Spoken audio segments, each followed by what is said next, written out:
तर मनसे अध्यक्ष राज ठाकरे यांच्याकडून पहिल्यांदाच उद्धव ठाकरे यांचा गद्दार असा उल्लेख करण्यात आला।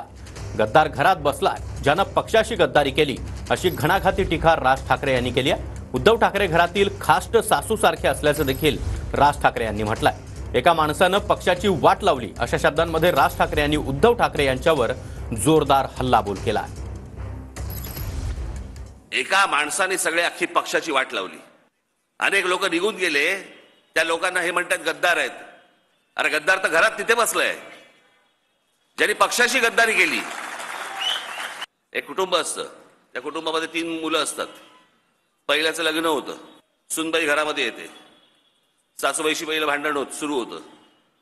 तो मुलगा म्हणतो जाऊ दे, मरू दे, आपण घर दुसरं करू, आपण दुसरीकडे जाऊ, म्हणून तो मुलगा आणि ती सूनबाई, ती मुलगी बाई त्याची दुसऱ्या घरामध्ये राहायला सुरुवात करतात। तिसरी सून आल्यावरती परत सासूशी भांडण सुरू होतं। तिसरा मुलगा म्हणतो मला आता घर सोडून जायचं, मी तिसरा मुलगाही घर सोडून जातो। तेव्हा लोक बोलायला लागतात काहीतरी सासूत प्रॉब्लेम आहे। कळलं का? तसं ही जी शिवसेनेची सासू बसली आहे ना आतमध्ये, तिथे तिचा प्रॉब्लेम आहे। ही जी मुलं सोडून गेली ना, त्यांचा नाही प्रॉब्लेम, प्रॉब्लेम सासूचा आहे। या माणसाच्या वागणुकीमुळे पहिल्यांदा राणे बाहेर पडले, मग मी बाहेर पडलो, मग शिंदे बाहेर पडले।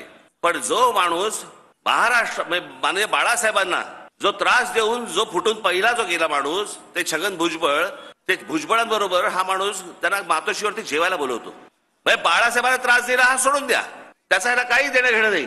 आणि बाकीच्यांकडे बाकीचे शत्रू व्हायचे। माननीय बाळासाहेबांकडे बघण्याचा यांचा दृष्टिकोन बघा, आणि ह्यांनी जी कृत्य केली आहेत ना त्या पण गोष्टी बघा। बाळा नांदगावकरांच्या इथे भारतीय जनता पक्ष आणि शिवसेना यांनी बाळाला जो पाठिंबा दिलाय त्याबद्दल मी त्यांचे आभार मानतो। खरं तर हे आभार मला बऱ्याच मतदारसंघात मानता आले असते, पण जाऊ देत।